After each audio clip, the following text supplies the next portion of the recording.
The relationship between him and Gerald Spear is something that's an open secret. So could it be that because I mentioned things about his friend that made him to respond like this?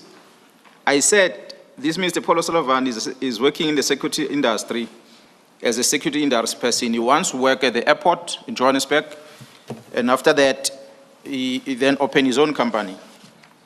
I know of, maybe I can put it here, commissioners, that, as I said, I've got informers. The Chief of Staff of the Minister of Police, Mr. Nkabinde, used to work for IPID. He has given me files about the modus operandi in IPID, and when he used to be there, the role that Mr. Policeman was playing in IPID. There was a fallout between the two of them. Mr. Paul O'Sullivan does not mince his words when he speaks out there. He just speaks openly. So I don't want to debate what he's saying. I want him to come before this commission and come and argue the things that I've presented in these past 3 days, that everything is a lie. And he must tell me why he says it's a lie. Not to come here and accuse me on something that he cannot substantiate, but if he's got evidence of it, he's welcome to come. It's an open commission, this. He must come here and say, this is what Mkhwanazi has done, this is what Mkhwanazi has done, this is what Mkhwanazi has done. For me, what I can tell you, what we have picked up, we are investigating. I became aware of this, I registered a case. The case is being investigated in KZN. I hope he also pick up things against me. He registered. Hello everyone, and welcome back to our channel. Today, we are diving into a story that has shaken the police establishment in KwaZulu-Natal and is raising serious questions about law enforcement accountability in South Africa. It involves none other than KwaZulu-Natal Provincial Police Commissioner, Lieutenant General Nhlanhla Mkhwanazi, and several of his subordinates, who are now facing a staggering R10 million lawsuit. Yes, you heard that right, R10 million, and the allegations are as serious as they sound. The lawsuit was filed by a Mozambican businessman who claims he was unlawfully detained and assaulted during a police operation. According to the legal documents, the businessman was reportedly mistaken for a kidnapping suspect earlier this year, which led to an encounter that he describes as both physically and emotionally harrowing. The plaintiff asserts that the officer subjected him to physical abuse, intimidation, and psychological stress, leaving him not only shaken but also facing significant financial and personal consequences. Now, let's unpack this because it's more than just another lawsuit against the police.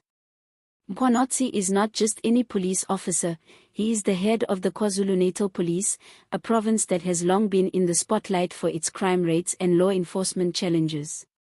His leadership has often been controversial, but the current case puts a very public spotlight on his personal conduct and the culture within the police force. What makes this even more compelling is the timing. Just a few months ago, in September 2025, Mkhwanazi testified before the Madlanga Commission.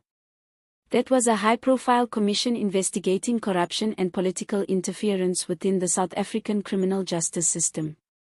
During his testimony, Mkhwanazi didn't hold back. He pointed fingers at several senior officials and painted a picture of a law enforcement system riddled with influence and integrity issues. Fast forward a few months, and now he finds himself personally in the dock, facing accusations that strike at the very core of public trust.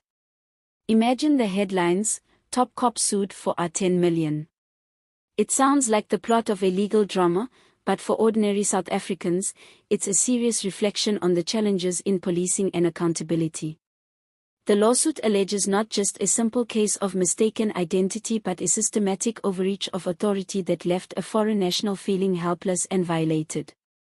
And in a country where public confidence in law enforcement is already fragile, this case is likely to fuel debates about police oversight, misconduct, and the mechanisms in place to protect citizens.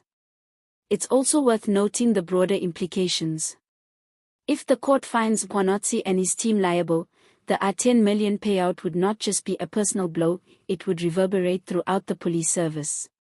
It could trigger internal investigations, policy reviews, and perhaps even disciplinary action against officers involved. For the public, it raises uncomfortable questions. How often are mistaken identities treated with such force? How protected are ordinary citizens when the police themselves are accused of misconduct? Now, let's talk about the drama behind the scenes. Reports suggest that the incident itself was chaotic. The businessman claims that what was supposed to be a routine operation escalated quickly, with officers allegedly losing control and resorting to physical intimidation. Some sources even hint at a mix-up of identities that spiraled out of proportion, a scenario that, frankly, could only happen in South Africa, where crime, policing, and sometimes sheer confusion collide in the most unexpected ways. We also have to consider Mkhwanazi's position. As the Provincial Commissioner, he carries immense responsibility. His recent testimony at the Madlanga Commission suggests he is aware of corruption and misconduct within the system. Yet here he is, facing allegations that cast doubt on his own conduct. It's a dramatic twist that has political commentators buzzing. Will this lawsuit affect his credibility? Could it influence ongoing discussions about reform in the South African police service? These are questions that remain very much open. Adding a little humor to the mix, one can't help but picture the scene in the courtroom, a top police official, used to commanding operations across a province, suddenly on the receiving end of a legal cross-examination. It's the kind of role reversal that would make even seasoned political analysts sit up and take notice. And if this case drags on, it could become one of those notorious legal sagas that South Africans discuss for years, like a slow-burning political thriller unfolding in real time. For viewers, this story is not just about one man or one lawsuit. It is emblematic of the ongoing struggle in South Africa to balance authority and accountability, law enforcement and civil rights. Cases like these remind us that no matter how high-ranking someone is, the law still has the power to hold them to account. It also serves as a cautionary tale for anyone in a position of authority. Actions, whether intentional or mistaken, have consequences that can ripple far beyond a single incident.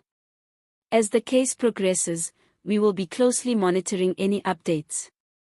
Court proceedings, testimonies, and evidence could reveal new details about the alleged assault, the culture within the KwaZulu-Natal police, and the broader implications for public trust.